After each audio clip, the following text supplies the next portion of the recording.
Уходи молча и не надо жечь мостов. Я для тебя простой, но ты меня не стоишь. Ты не родишь мне сына, мы счастья не построим. Нас не будет трое, ты меня не стоишь. Ты одна на миллион. досым, эмне деген музыкаларды угасың? Вкус эмне болуп калган деги? Койчу ушундай душу раздирающий ырларыңды, ё-мо, үй так эле жашоо кыйын болуп атканда. Эми узун жолду кыскартып музыка угуп баралы дедим да. Же сен сүйлөбөсөң? Ладно, ушундай укканча сүйлөп барайын анда.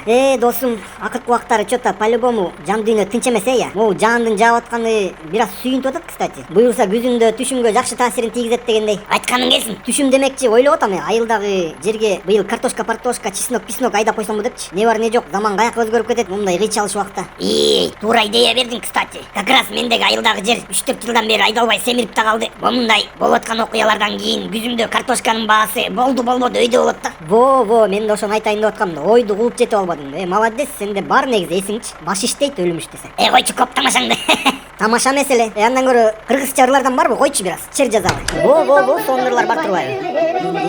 Сыйлай жүр, элиңден узап мен кетсем, эрмегиңде ырдай жүр. Жаштар тагым чагымда, ойнап көрүп жалында, тагыр бир сарга жок, тагыр башым тарымба, көрүшкөнчө сагынба, кош бол эми сагынба.